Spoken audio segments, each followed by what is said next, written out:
Welcome to TYT. I'm your host, Anna Kasparian, and we have a fantastic show ahead for you today. In fact, it is a fantastic show, even though I would argue today was a slow news day. So yes, we will talk about Vladimir Zelensky's visit to the United States and what that was all about. We'll also discuss more corruption in regard to Florida's utility companies and how they have bought journalists to honestly do a hatchet job on politicians that the utility companies do not like. It's an incredible story. I can't wait to share that one with you. In the second hour, John Iadarola will join me, and man, the story that really does make my jaw drop is the fact that there is a significant portion of adults in the United States who still believe in Santa. I'm not kidding. Okay, so that's gonna be a bonus episode story for our members. You have to become a member to watch that. So if you wanna do that, go to tyt.com/join or click on that join button if you're watching us on YouTube, and you can become a member that way as well. Well, before we get to all the stories that I referenced, we should talk a little bit about what we know so far in regard to Donald Trump's tax returns, because they have been released to various House committees. And now we have some details about them, and we'll soon learn more as the committees have voted to essentially release the tax returns to the public, of course, redacted versions. But why don't we get into it? Let's see what we've learned. The U.S. House Ways and Means Committee voted Tuesday night straight down party lines to make former President Donald Trump's tax returns public. Overnight, the panel released a committee report about its probe and its initial review of the tax papers, revealing, among other things, the IRS did not do the mandatory presidential audits of Trump during his first 2 years in office and never completed any audits while he served. Yeah, pretty sure that while this guy and other wealthier, powerful people don't undergo required audits, you'd be audited if you failed to report 600. They quickly concluded that, in fact, the audit did not occur. That's despite Trump's perennial claims he couldn't share his taxes with the public because he was under audit. You know, I've been under audit for so many years. Every year I get audited. He claims every year he would get audited, except that wasn't the case. Turns out the IRS was not conducting the appropriate audits of Donald Trump's tax returns. And remember, he would cite that he was getting audited as an excuse for not releasing his tax returns to the public to be transparent with them, especially as all of these accusations were being thrown around about his alleged business deals with foreign interests.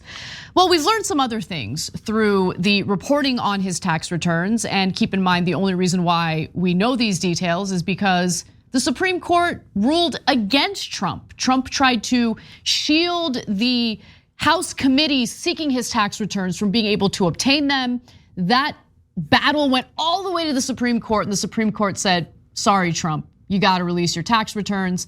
And those committees have also voted in favor of eventually releasing those tax returns, a redacted version of them at least, to the public.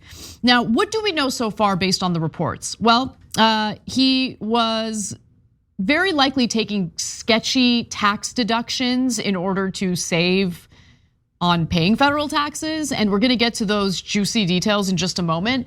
But his income is also fascinating, to say the least, because he was struggling, losing money year after year until 2018 came around. So let's get to those details. Trump's federal tax returns from 2015 through his full term in the White House shows that he began his presidency suffering the large business losses and paid almost nothing in income tax. But in 2018, he reported 24.3 million in adjusted gross income, and he did pay taxes. To his credit, he paid nearly $1 million in federal taxes.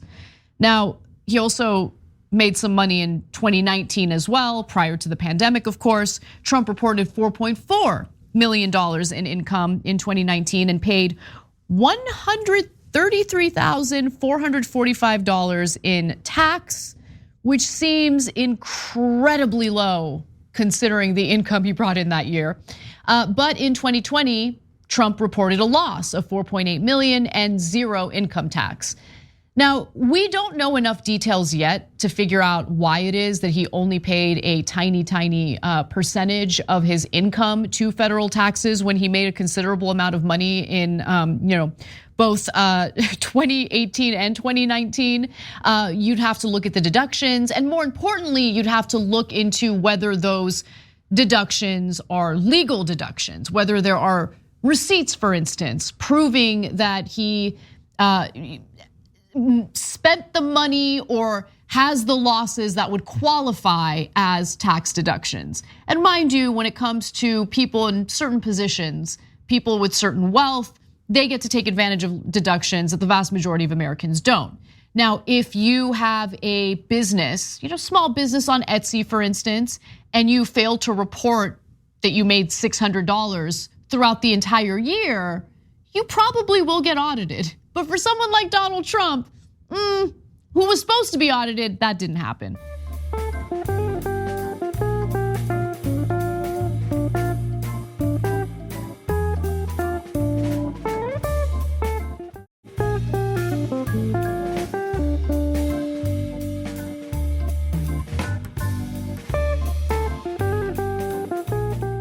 Now let's get to some more details here because we do have some other figures that are worth discussing. For instance, Trump paid just $750 in federal income tax and reported 12.9 million in losses in his first year as president, in keeping with a long pattern of reporting losses and paying little or no taxes. The newly released data shows that in 2018, his sudden burst of income occurred largely because he had sold properties or investments at a gain of $22 million. Now, he has also appeared to have exhausted some of the business losses that he had been rolling over year after year in an effort to reduce his tax bill, or his taxable income, I should say. The precise source, though, of the income gain is not clear from the reports that have been released so far. So we could learn more, especially as we're now learning that these House committees have voted in favor of releasing the redacted versions of the tax returns to the public. But honestly, the most amusing part of this story so far, for me at least, is how conservatives have reacted to it, which ranges from no reaction at all to Fox News almost celebrating this, not because they're celebrating the release of Trump's tax returns, but because they don't really think it's a big deal that someone bringing in some cases, tens of millions of dollars in a given year, ends up paying a tiny percentage of those gains in federal taxes. Obviously, the percentage that ordinary working Americans have to pay is much higher. So let's take a look at this Fox News graphic, which again, amuses me, especially when you consider the image they used of Trump doing his goofy Trump dance. And of course, they show his federal income taxes, at least how much he paid from 2015 all the way to 2020. Okay. Now remember, again, let me just reiterate, like 2016, 2017, the vast majority of working Americans paid more in federal taxes than this guy did, right? And the real question is, were the deductions legitimate? And that's something that these committees are looking to investigate, right? So was there any fraud in the deductions that were noted in these tax filings? Now, there are, in fact, some calls to investigate his charitable donations that have been listed as deductions in these tax filings. And also, the new tax data showed that while in the White House, Trump made charitable contributions in cash, something that he didn't do prior to the White House. Prior to the White House, his charitable contributions were carried out through property or real estate giveaways. But in this case, we're talking about cash, something the White House committee said warrants further investigation. Quote, "We would have inquired as to whether the large cash contributions were supported by required substantiation," the report said. Now, he might have taken other fraudulent deductions. So again, this is all up for investigation. Trump owns an estate in Westchester County, New York called Seven Springs. For years, it was classified as a personal residence. The tax records obtained in 2020 by the New York Times showed that in 2014, Trump reclassified the estate as an investment property as opposed to a personal residence. Well, that certainly has some ramifications when it comes to deductions. So if you are citing your primary residence and the property taxes that you might pay for that primary residence, that is considered something that's tax deductible up to a certain amount because of Trump's tax cuts for the rich. And what I mean by that is, remember, he did away with the SALT, the SALT taxes, like the tax deductions you can take in some of these high tax states like California and New Jersey. He placed a $10,000 limit. But what's really interesting is through these reports, we're learning that he actually deducted property taxes at a much higher amount than $10,000. Among the items the report says should merit scrutiny are tens of millions of dollars in deductions claimed by Trump and his companies, including for business expenses incurred while president, and $126.5 million in write-offs over 5 years tied to sales from an entity that didn't appear to be selling anything. And in regard to his property taxes, let's go to graphic 7 here. Since then, he has written off $2.2 million in property taxes as a business expense, even as the law allows individuals to write off only $10,000 in property taxes a year. Again, because of Trump's tax laws, which were honestly meant to punish blue states that tend to have higher state taxes. So we would have known about that, and the IRS would have known about that if the IRS did the appropriate audits, but they didn't. So while you could, I guess, criticize Trump for maybe, we don't know for sure yet, maybe taking unlawful deductions here, the real issue in my mind, based on what we know so far, is the IRS. And mind you, the IRS failed by design because the IRS has been consistently defunded by conservative lawmakers, the same conservative lawmakers who lost their minds as soon as they found out that Biden's legislation infused some resources so the IRS would be able to do audits of wealthy elite Americans who tend to dodge their taxes. Remember, auditing someone like Donald Trump, auditing a wealthy businessman is much more complicated, it's much more costly and much more complex. And if the IRS doesn't have the necessary resources to conduct those audits, then they're going to shy away from conducting those audits and they're going to focus all of their attention on the lowly vendor who failed or made a mistake in failing to report their $600 income on Etsy.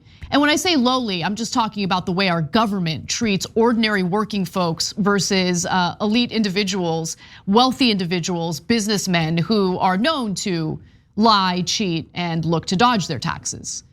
So I want to be critical of the IRS, but I do think that we need to learn more details about what transpired here. Why didn't the IRS do the appropriate audits? Was it an issue pertaining to lack of resources, or was there something else going on?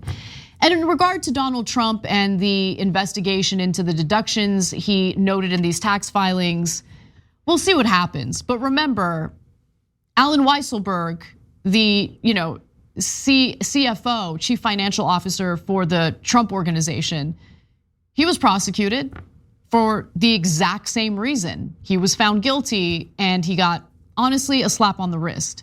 And that's Alan Weisselberg. That's not a former president of the United States.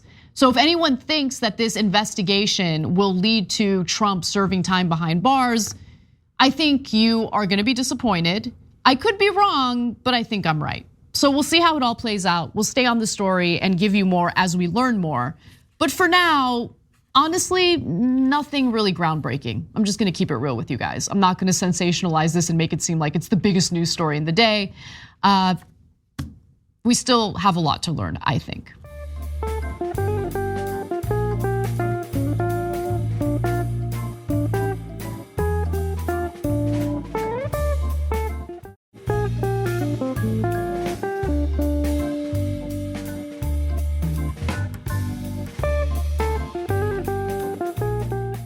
All right, why don't we move on to some other news, including Joe Biden disappointing us again when it comes to foreign policy. Please announce that JCPOA is dead. Can you just announce that? No, why not? President Biden is about to announce something about the Iran nuclear deal that he actually does not want the public to know about. Why don't we listen?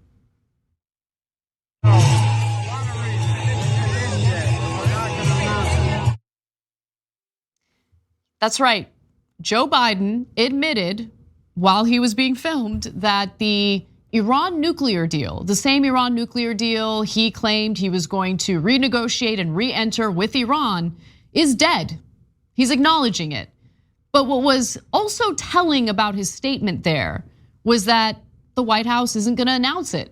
Probably because the White House, and Biden in particular, doesn't want to deal with the negative feedback he might get as a result of dropping this and essentially calling it dead. It's over. Now, there are some in the international community who think there's still some hope in negotiating an Iran nuclear deal. And I think given all of the terrible behavior of Iran's government, their treatment of their own people, their executions of protesters, their brutality toward those protesters as we speak today, I think it's still important to negotiate a nuclear deal to prevent Iran from building nuclear weapons, okay? So as you watch the footage, this is what I'm referring to. The protests in Iran are ongoing. They were sparked after the death of 22-year-old Mahsa Amini, who was detained for allegedly not wearing her headdress correctly. And of course, the authorities claim that she died of cardiac arrest, but it is widely believed, and I'm in the camp of believing this, that she was beaten to death. So that's what sparked the protests. But the protests, of course, are about more than what just happened to this 22-year-old woman. It's the oppression that people in Iran have been facing. And what's interesting is how the White House is now citing that as their excuse for failing to negotiate the Iran nuclear deal. Now, I want to give you a little bit of background because for those who might not know about this story, maybe you haven't followed along from the beginning.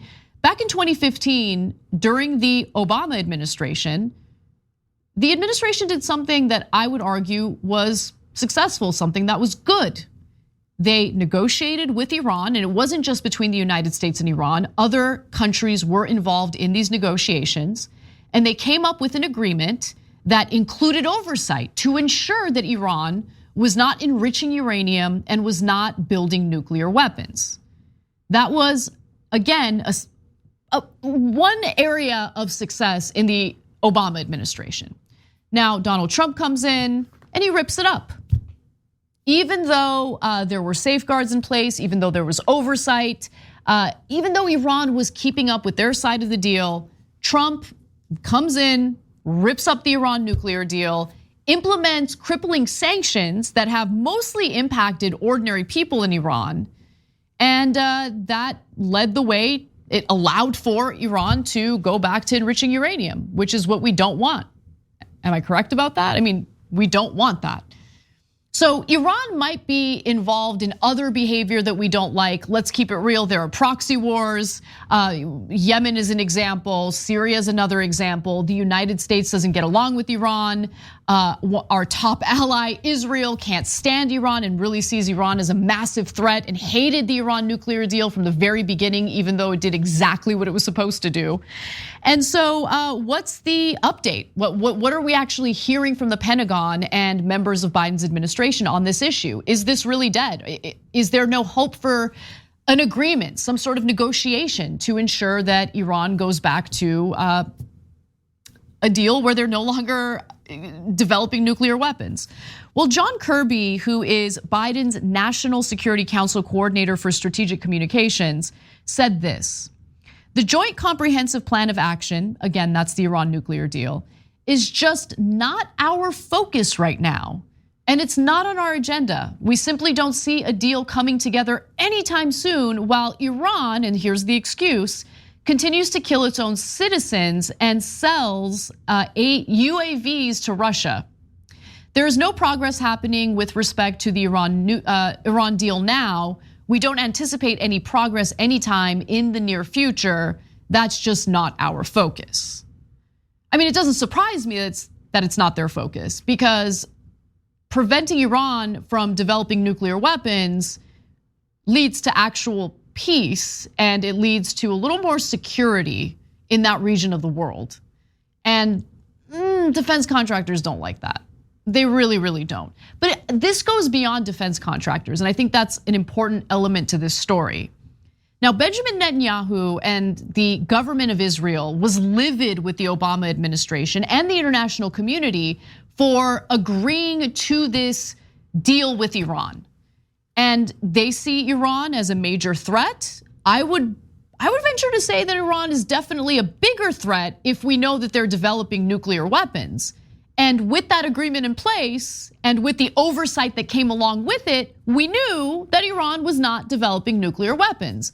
But it has become abundantly clear that for the government of Israel, whether there's a nuclear deal or not, whether Iran is developing nuclear weapons or not, they want to go to war. And if you think I'm exaggerating, get a load of this next video, because the line of questioning here is telling. Let's watch. Israel's prime minister designate said that Israel would carry out a military operation against Iran to prevent them from acquiring a nuclear weapon with or without an agreement with the US. And he claimed or alleged that the US would disapprove this military operation, or immediate leak to US outlets could foil. Is this something that you agree with? Is there any response to that? Yeah, no, I appreciate the question. So I don't want to get into hypotheticals, and I certainly don't want to get into Israeli foreign policy or operational discussions. I'd refer you to them. More broadly speaking, we very much appreciate the partnership that we have with Israel on working on regional security issues, but I'm just not going to get into that. Genuinely working on regional security issues would have you renegotiate and enter a nuclear deal with Iran to prevent them from developing nuclear weapons. I don't know. I mean, maybe I'm crazy in thinking that way, but that's what I think. But get a load of the line of questioning there, right? Like, I don't blame the reporter. I think the way the reporter worded that question tells us a lot about the mentality of some members of the Israeli government.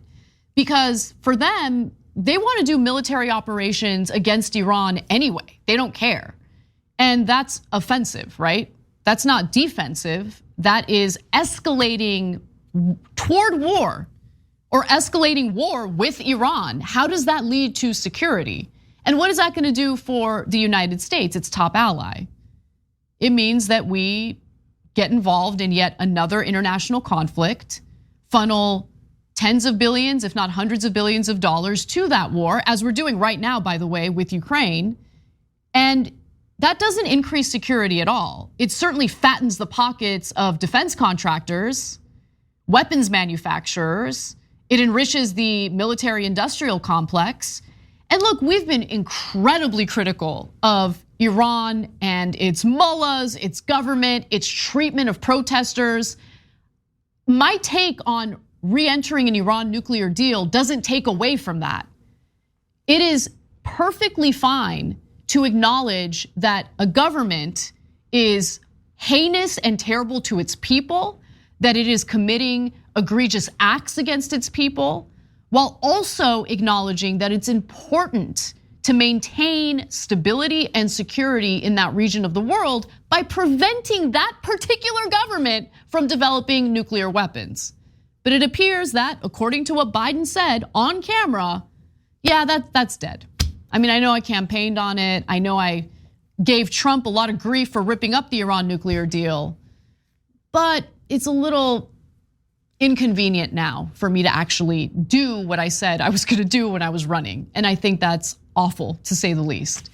There's one other thing that I think is playing a role in this decision by the Biden administration.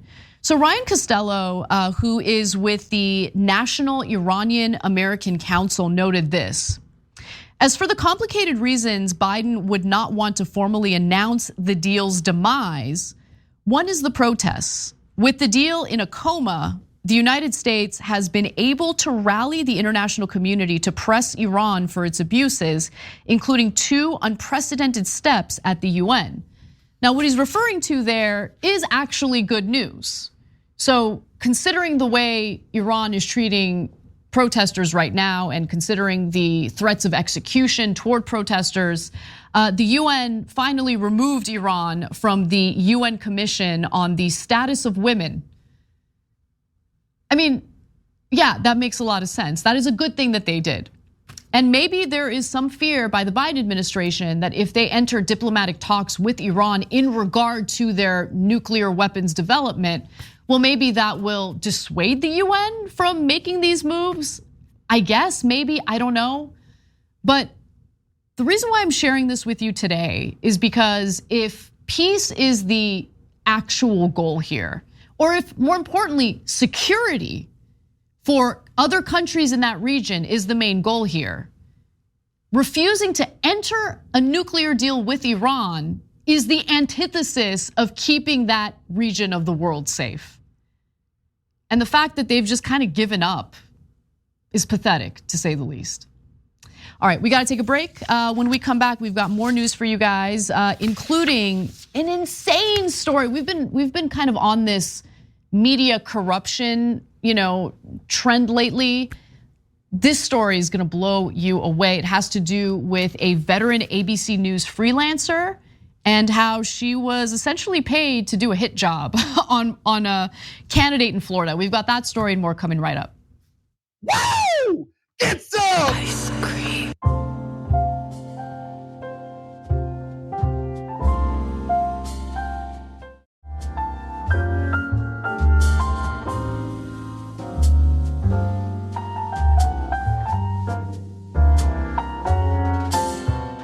Welcome back to the show, everyone.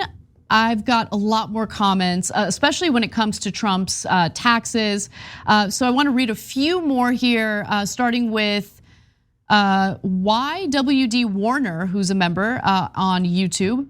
IRS came after me for unemployment taxes of $400. That doesn't surprise me at all. I actually got audited in my first year at TYT because I started off as a contractor. I wasn't a salaried employee. I mean, I made nothing. It was abysmal what I was making, right? TYT was a startup. And then in the middle of the year, I was switched over to salaried. And I did not receive one of those tax documents, so I didn't report it. It was also the first year I ever filed taxes on my own. And they came after me for, I don't even remember how much it was. I think I made maybe $2,000 that I hadn't reported, but they came for me and they did a full audit. I was like, okay, here are the 2 tax documents you wanna look at. I took no deductions, nothing, it was insane. Anyway, that's the way the system works for us ordinary people, right? Well, let's move on to some corruption in the press. It's getting even more brazen and this story is insane, so let's discuss it. A new NPR investigation has uncovered how a political consulting firm known as Matrix LLC paid a veteran ABC News freelancer to put out propaganda on behalf of Florida's giant utility company known as Florida Power and Light. Now, look, we talk about corruption in both politics and the media quite often. This takes it to another level though. Because while I do think that advertising and corporate sponsorships have an impact on the type of reporting you see from various outlets, in this case, you have a political consulting firm that has been basically hired or used by a utility company, just giving the reporter cold hard cash directly to do a hit job on political candidates who advocate for, protecting water, protecting the environment.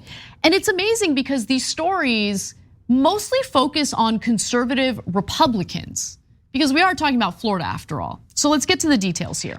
Now, in 2018, the ABC freelancer, veteran freelancer, was paid by Metric LLC to do a story that claimed that gopher tortoises were found dead at a nearby construction site. Now, the gopher tortoises are important here because they're considered an endangered species by the state of Florida. So they have additional protections and regulations related to the animals. Now, the reporter here decided, and her name is Kristen Henschel.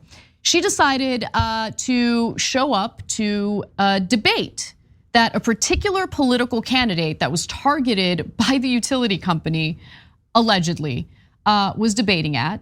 This was the candidate for the Florida House of Representatives, and the debate was in July of 2018, okay? So Toby Overdorf was the name of the candidate who was being targeted here. And he's known as an environmental engineer and wildlife consultant to the construction project in question. The construction project was to expand a hospital, and the allegation here is that through the expansion of this property, the endangered species here, the gopher tortoises, were found dead. Okay, now let's get to some of those details. The city investigation, I should note, found no dead tortoises. In fact, it found no evidence at all that any of the reptiles had ever even been present. But that didn't stop Kristen Henschel from doing what she was paid to do. She goes to this debate. She basically immediately ambushes this candidate, and get a load of what the report looked like. Attorney Virginia Sherlock has seen and worked on these kinds of issues in the past, and even her office is getting emails and calls about dead tortoise at the construction site. It happens because nobody's watching, nobody's monitoring, nobody's paying attention. So who is supposed to be paying attention? Meet Toby Overdorf. He happens to be running for the House District 83 seat. That district represents Martin County and most of eastern St. Lucie County. I'm a biologist. I actually have my master's degree in biology, have an environmental MBA, so I'm kind of perfectly suited to deal with those issues. We caught up with Overdorf before a recent debate, who we should also mention is one of the hospital's paid environmental consultants on this project. I've been all over the site. There are no dead tortoises on the site. I don't know what that has to do with today's debate. Overdorf didn't have much to say about the tortoise. If anything, he was a little choked up. I don't know where this tip came from. I don't know anything about it. Now, the video was scrubbed from the YouTube channel it was posted on. NPR luckily grabbed it before it was erased from any public record, and that's how I was able to obtain it myself. And the report that she did wasn't for ABC. So ABC News has nothing to do with this. It's just that this reporter is known for her work on Good Morning America. Again, she's a veteran freelancer for ABC News. But in this case, the propaganda report that she put out that made unfounded claims just to do this hit job on this candidate was the Center for Sustainability and Conservation. That was the outlet, which by the way isn't a thing. It's just completely made up. Okay, she's done other videos for them as well. But let's get back to Overdorf here, because he's a conservative Republican. So I'm sure I disagree with him on a lot of things. But it turns out that there are some things I do agree with him on, including the need to protect our environment, to protect our water. And he was, in fact, an environmental consultant for that project, for that property expansion. And so what she tried to do there was make it seem as though he's not credible in what he does as an environmental consultant, that his lack of oversight on the project led to this 20 of these gopher tortoises dying, which turns out was a complete lie. That's not true. Not a single one died. In fact, they weren't even on the site to begin with. So what's going on, right? Well, it turns out Florida's utility wanted to go after this guy because what he was advocating for might be a little inconvenient for them. So let's talk about how much Kristen made off that report. And by the way, excellent reporting by NPR here. I think these types of stories are super important. Matrix LLC had paid Kristen Henschel at least $7,000, the firm's internal ledgers show. And Matrix billed two major companies for her work, labeling the payments for Florida Crystals FPL. Florida Crystals is a huge sugar conglomerate. FPL is shorthand for the giant utility Florida Power and Light. So why would they want to go after this candidate, who, by the way, won anyway? So good for him. Again, probably disagree with him on all sorts of things, but I don't really like hit pieces like this, especially when there's some moneyed interest behind it. I think that's incredibly gross, and I'm glad that it didn't end up impacting his candidacy. Now, both companies could have benefited from her efforts to undermine Overdorf and his promises to resolve environmental issues in the district he was vying to represent. Florida Power and Light has pushed back against efforts to bring solar panels to the Sunshine State, while runoff from the sugar industry is a major source of water pollution in Florida. Now, Henschel has produced a bunch of other videos for the alleged Center for Sustainability and Conservation. NPR also obtained some financial documents showing that a shell company set up by Matrix paid the group, this Center for Sustainability and Conservation, $55,000.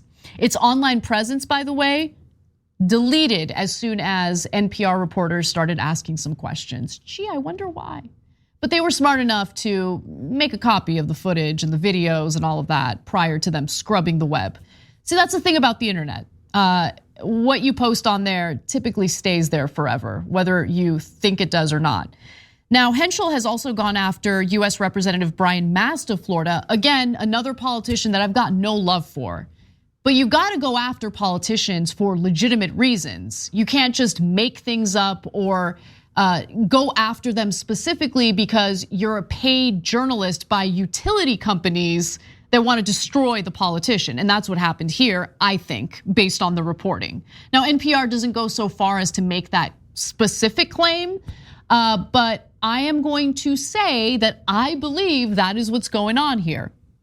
US Representative Brian Mast of Florida, conservative Republican, has established a record as an advocate of strengthening water quality in Lake Okeechobee, which, by the way, the best named lake in the country, the state's largest freshwater lake.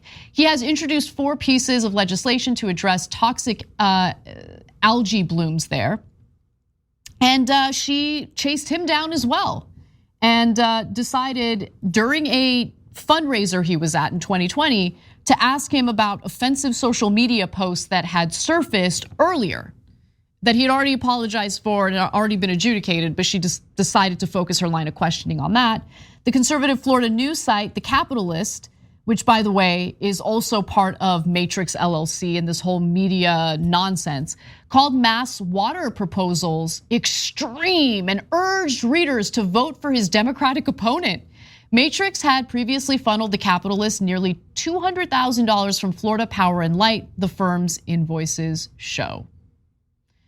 So that's what's happening right now. And the cynicism that Americans feel toward the press is warranted. And what's so sick is that when these stories come out, it only reinforces the cynicism, the lack of faith in journalism in this country, the unwillingness to believe just reporters and journalists overall because of the bad actors who would rather take a measly $7,000 to potentially destroy another person's life on behalf of moneyed interests. And that's what happened here. And so ABC, again, had nothing to do with this. But now that ABC News knows that one of their veteran freelancers is a propagandist for hire, really hope they reconsider employing her for other reports in the future. Because this is beyond unethical, this is corruption, and this is not journalism. All right, we gotta take a break. When we come back, we're gonna talk about Chick-fil-A breaking labor laws pertaining to kids. Ice cream.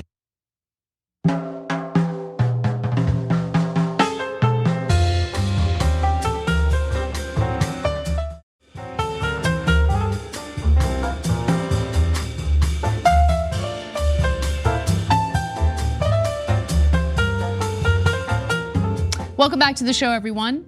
Let's talk a little bit about child labor in America, because while we might have regulations meant to protect children from terrible business practices, looks like a lot of companies keep breaking the law. And I wouldn't blame them for doing it, considering they barely get punished for it. Let's talk about Chick-fil-A. A Chick-fil-A restaurant in North Carolina has been fined after federal officials discovered that minors were not only working at the store, but they were also operating hazardous machinery, which goes against federal child labor regulations. Now, you can understand why they would brazenly do this when you take a look at what their punishment was. But before we get to that, let's tell you what happened here.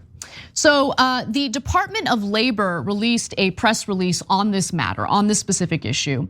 And here's what they found. The US Department of Labor investigators found that the Chick-fil-A restaurant allowed 3 workers under the age of 18 to either operate, load, or unload a trash compactor, all violations of federal child labor regulations that of course prohibit employing minors to perform hazardous jobs. So you're underage, you should not be messing around with a trash compactor or any other machinery where you could get hurt. And these restaurants know it, these businesses know it, but they do it anyway. Maybe they think they're not gonna get caught, who knows? And not only that, the Department of Labor's Wage and Hour Division investigators also found that employers paid certain employees who were asked to direct traffic to work for meal vouchers as opposed to pay. Okay, they were having workers paid in meal vouchers. First of all, let me just say, I worked at a coffee bean and tea leaf for a while when I was in college, which was one of the most difficult jobs I've ever had, okay? Anyone who works as a barista, I have so much love and respect for you. Anyone who minimizes the work you do is as ignorant as one can be. Incredibly difficult job. You're dealing with customers all day. It's fast paced. Anyway, you get the point. Now, I ate the food there for free. And that's the way it should be at every restaurant. And I'm not saying that employees should like gorge themselves with free food at these restaurants, but really you're paying some of the employees with meal vouchers? You're not gonna give them lunch? They're at a fast food restaurant, that's insane. But okay. By the way, that breaks the law. And luckily, the Department of Labor looked into it. They found out this was happening. And were there some punishments here? Well, yes. The Department of Labor fined the restaurant $6,450 to address the child labor violations and also ordered it to pay $235 in wages it owed to 7 employees, which really is a testament to how low wages are in this country. 7 employees, $235. Now, the restaurant does have a history of labor violations, and that's an important thing to emphasize here because if they have a history of labor violations and they got punished for those labor violations, why do they keep doing it? Could it be because a slap on the wrist isn't enough of a deterrent? Could it be? Could it be that the way they are breaking laws increases their profits so much that when they do the cost benefit analysis, they're like, the profits outweigh the fines we're gonna have to pay. So let's keep breaking child labor laws. By the way, this is a great Christian-owned organization. Real good, yeah. By the way, a lot more outrage over the CEO's disgusting comments about gay marriage back in 2012 as opposed to their disgusting treatment of children today. This story didn't get any attention. Only reason why we know about it is because one of our wonderful producers, Taylor Ellis, brought it to our attention and we're talking about it because it's important. But otherwise, no one else knows this is going on because the press does not care. Oh, you're breaking child labor laws? Great, who cares? Let's do wall-to-wall coverage of the House Select Committee recommending criminal charges toward Trump to the DOJ, which by the way, nothing happened after that. It was just a recommendation. Everyone in the press treated that as if it was, case closed, Trump's going to prison. Merrick Garland hasn't done anything with that. I'd argue this is like, maybe do one story on it. Wall-to-wall coverage on Trump, but maybe one story on how children are being abused by corporations in this country, maybe one. So let's go back to what they've done in the past. On July 26th of this year, the restaurant posted a message on its Facebook page asking people to work for free entrees. Okay. The post, however, did not mention any form of monetary compensation.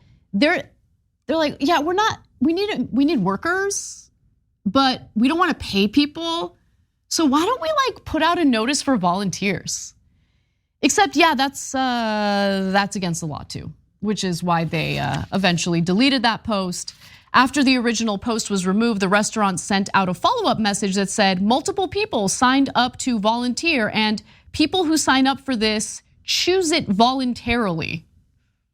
Yeah, I don't think multiple people actually signed up for it. I don't believe them.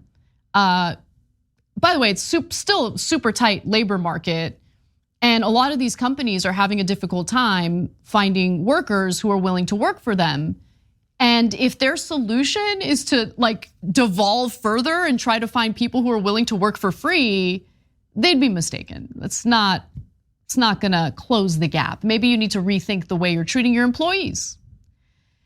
Now, ironically, the restaurant is owned by Good Name 22 or Chapter 22, Verse 1 LLC. So that's named after the Bible passage. A good name is to be chosen rather than great riches, loving favor rather than silver and gold.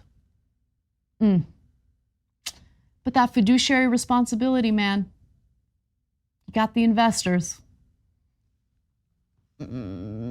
Loving, being a good Christian, fiduciary responsibility. Let's go with that.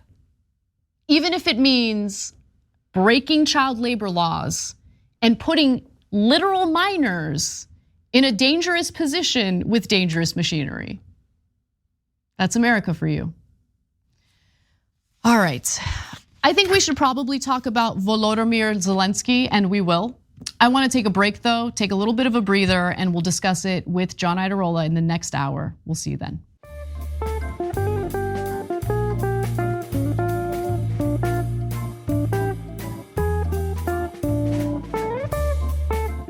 Thanks for listening to the full episode of The Young Turks. Support our work, listen ad-free, access members-only bonus content, and more by subscribing to Apple Podcasts at apple.co/TYT. I'm your host, Cenk Uygur, and I'll see you soon.